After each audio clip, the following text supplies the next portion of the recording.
नमस्कार साथियों।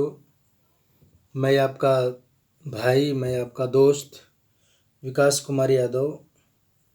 आज मैं आपके बीच कुछ अच्छी बातें बताने जा रहा हूँ। मोटिवेशनल बातें इसको आप बोल सकते हैं। मैं आने वाले कल से नहीं डरता, क्योंकि मैंने मेरा बीता हुआ कल देखा है जो संघर्षों से भरा हुआ था। कहने का मतलब क्या हुआ कि यदि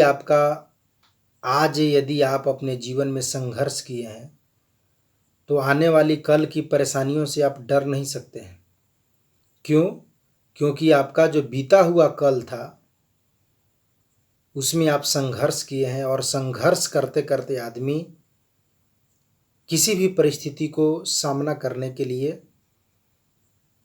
अपने आप को उसके लायक बना लेता है।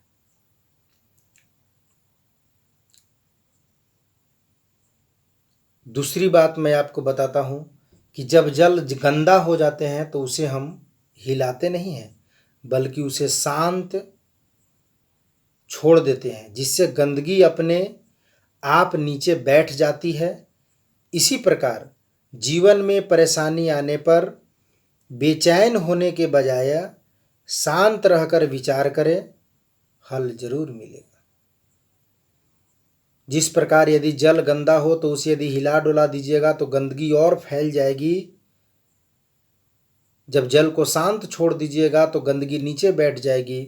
उसी तरह से जब यदि आपके जीवन में किसी भी प्रकार की परेशानी यदि आती हो और आप बेचैन हो जाते हो तो आपकी परेशानी और बढ़ जाती है। इसलिए हमें बेचैन नहीं होना है, शांत रह करके विचार करना है। आपके जीवन की परेशानियों का हल जरूर मिलेगा। जीवन जितना सादा रहेगा, तनाव उतना आधा रहेगा। योग करे या ना करें, पर एक दूसरे का सहयोग जरूर करें। साथियों, मैं आपको बता रहा हूं कि जीवन जितना सादा रहेगा, तनाव उतना ही आधा रहेगा। जीवन में यदि आप ज़्यादा अपने आप को दिखावे के चक्कर में यदि रखना चाहते हैं तो तनाव आपका उतना ही बढ़ता चला जाएगा। लेकिन यदि जीवन में आप सादगी की ज़िंदगी जीना अगर चाहते हैं और अपने लाइफ को बनाना चाहते हैं तो तनाव आपके लाइफ में नहीं रहे। मैं एक कहानी आपको बता रहा हूँ कि एक बार गुरु नानक जी से किसी ने पूछा कि यदि किसी घड़े में 5 छिद्र हो तो उस 5 छिद्रों वाले घड़े में पानी कैसे भरा जा सकता है। गुरु नानक जी ने मुस्कुराया और जवाब दिया कि उस घड़े को पानी में ही डूबा रहने दो, वो हमेशा भरा ही रहेगा। इसी तरह ये जो हमारे शरीर की जो 5 इंद्रियां हैं, ये पांचों इंद्रियों को परमात्मा में ही डुबाए रहें, नेक कर्मों में ही डुबाए रहें, सद कर्मों में ही डुबाए रहें, तो ये संसार हमारा कुछ नहीं बिगाड़ सकता है। ये संसार हमको किसी प्रकार का कोई परेशानी नहीं कर सकता है। इसलिए हमें अपनी पांचों इंद्रियों को, काम वासना को कंट्रोल करके रखना है। तन की जाने मन की जाने, जाने चित की चोरी, उस प्रभु से क्या छिपावे, जिसके हाथ है सबकी डोरी। तन की जाने मन की जाने, जाने चित की चोरी, उस प्रभु से क्या छिपावे, जिसके हाथ है सबकी डोरी। हम जो भी करते हैं वो सब भगवान की नज़रों में रह करके करते हैं। हम जो भी करते हैं वो भगवान प्रभु को समर्पण करके करना चाहिए, क्योंकि प्रभु सब देख रहे हैं। जलील मत करना किसी फकीर को अपनी चौखट पर, वो सिर्फ भीख लेने की नहीं, दुआ देने भी आता है। मैं क्या कह रहा हूँ कि किसी भी फकीर को जलील नहीं करिए, किसी भी भिखारी को तंग मत करिए, उसे जलील मत करिए, क्योंकि वो सिर्फ भीख मांगने ही नहीं आता है, वह आपको दुआ देने के लिए भी आता है।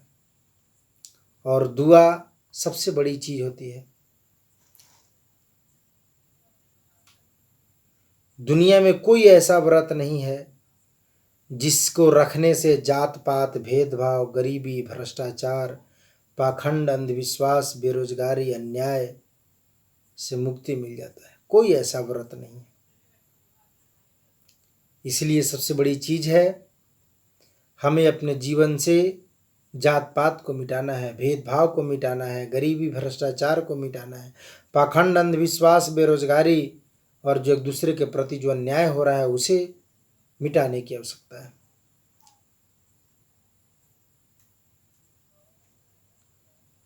मैं एक और कहानी आपको बताता हूं। कुछ लोग यदि कहते हैं या आपस में बात करते हैं कि त्योहार अब फीके हो गए हैं, तो मैं कहता हूं कि भाइयों, त्योहार फीके नहीं हुए हैं, हमारा और आपका व्यवहार फीके हो गए। त्योहार की लोग दोष देते हैं कि पहले जैसा त्योहारों में मजा नहीं रहा। मैं कहता हूं मेरे भाई, पहले जैसा मनुष्यों के व्यवहारों में मजा नहीं रहा। गलत करते हैं हम सभी व्यवहार, और दोष देने के लिए कहां से आ जाता है त्योहार। इसलिए हम सभी हो जाएं तैयार कि हम और अपने आप को सुधार लें, आचरण और व्यवहार। जो जीते जी अपनी माता पिता को पाल न सके, वो मरे हुए लोगों को पितर का भोग लगाने से क्या फायदा होगा। हमें अपने माता पिता को जीते जी ही सेवा करने की आवश्यकता है। इसलिए साथियों, मैंने जो भी बातें आपको बतलाया, ये बहुत अच्छी बातें मैंने आपको बतलाया। यदि आपको अच्छा लगे तो हमें ज़रूर आशीर्वाद दीजिएगा। धन्यवाद आप सभी को।